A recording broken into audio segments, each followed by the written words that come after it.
بنی تمیم کا ایک آدمی نبی صلی اللہ علیہ وسلم کی خدمت میں حاضر ہوا اور کہنے لگا، یا رسول اللہ صلی اللہ علیہ وسلم، میں بہت مالدار اہل و عیال اور خاندان والا آدمی ہوں، آپ مجھے بتائیے کہ میں کیسے خرچ کروں اور کس کام پر کروں؟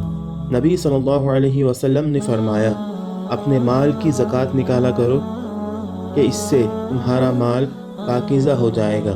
اپنے قریبی رشتہ داروں سے صلہ رحمی کیا کرو، سائل، پڑوسی اور مسکینوں کو ان کا حق دیا کرو اور فضول خرچی نہ کیا کرو۔ وہ کہنے لگا، یا رسول اللہ صلی اللہ علیہ وسلم، بس یہ میرے لیے کافی ہے؟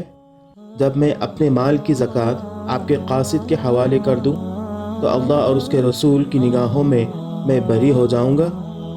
نبی صلی اللہ علیہ وسلم نے فرمایا، ہاں، جب تم میرے قاصد کو زکوٰۃ ادا کر دو تو تم اس سے بری ہو جاؤ گے اور تمہیں اس کا اجر ملے گا اور گناہ اس کے ذمے ہوگا جو اس میں تبدیلی کر دے۔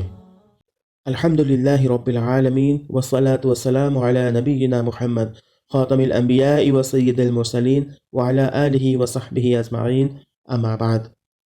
رب اشرح لی صدری ویسر لی امری واحلل عقدۃ من لسانی یفقہوا قولی۔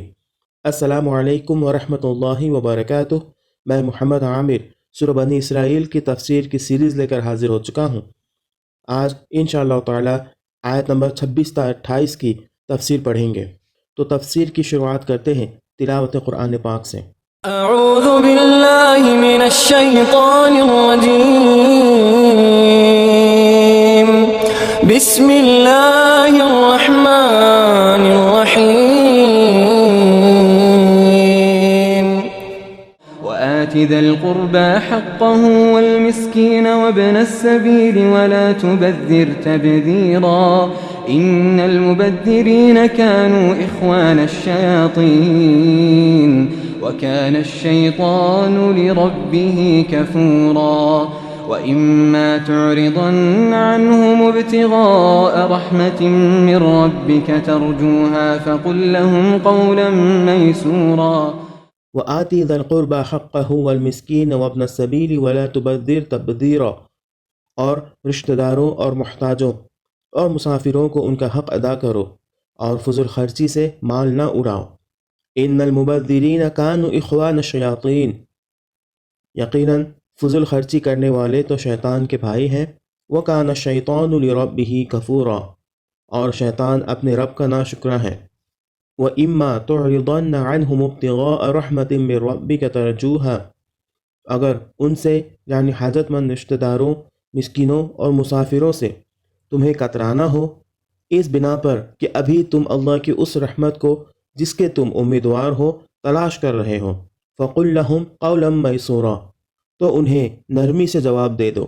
ان 3 آیتوں کا منشا یہ ہے کہ آدمی اپنی کمائی اور دولت کو صرف اپنے لیے ہی مخصوص نہ رکھے، بلکہ اپنی ضروریات اعتدال کے ساتھ پوری کرنے کے بعد اپنے رشتہ داروں، اپنے ہمسایوں اور دوسرے حاجت مند لوگوں کے حقوق بھی ادا کرے۔ اجتماعی زندگی میں تعاون، ہمدردی اور حق شناسی و حق رسانی کی روح جاری و ساری ہو۔ ہر رشتہ دار دوسرے رشتہ دار کا معاون اور ہر مالی اعتبار سے طاقتور انسان اپنے پاس کے محتاج انسان کا مددگار ہو۔ ایک مسافر جس بستی میں بھی جائے اپنے آپ کو مہمان نواز لوگوں کے درمیان پائے۔ معاشرے میں حق کا تصور اتنا وسیع ہو کہ ہر شخص ان سب انسانوں کے حقوق اپنی ذات پر اور اپنے مال پر محسوس کرے جن کے درمیان وہ رہتا ہو۔ ان کی خدمت کرے تو یہ سمجھتے ہوئے کرے کہ ان کا حق ادا کر رہا ہے، نہ یہ کہ احسان کا بوجھ ان پر لاد رہا ہے۔ اگر کسی کی خدمت سے معذور ہو تو اس سے معافی مانگے اور خدا سے فضل طلب کرے تاکہ وہ بندگان خدا کی خدمت کرنے کے قابل ہو۔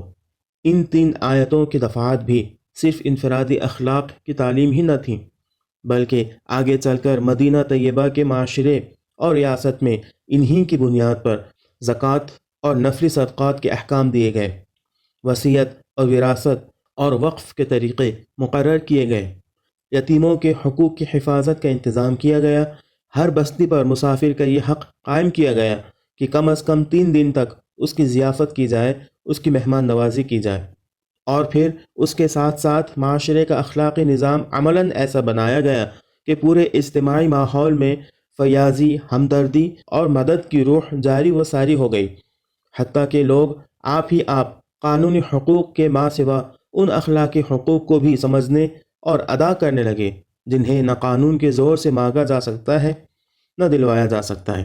اللہ رب العزت نے والدین کے حقوق کا ذکر کرنے کے بعد جو رشتہ داروں اور ضرورت مندوں کا ذکر کیا ہے، اس سے یہ بات سمجھ میں آتی ہے کہ یہ لوگ جو ہمارے رشتہ دار ہیں یا ہمارے معاشرے میں، ہمارے پڑوس میں جو ضرورت مند اور حاجت مند ہیں، ایسے لوگوں کی مدد کرنا بھی ہمارا ایمان کا ایک تقاضا ہے۔ آج کے لیے اتنا ہی۔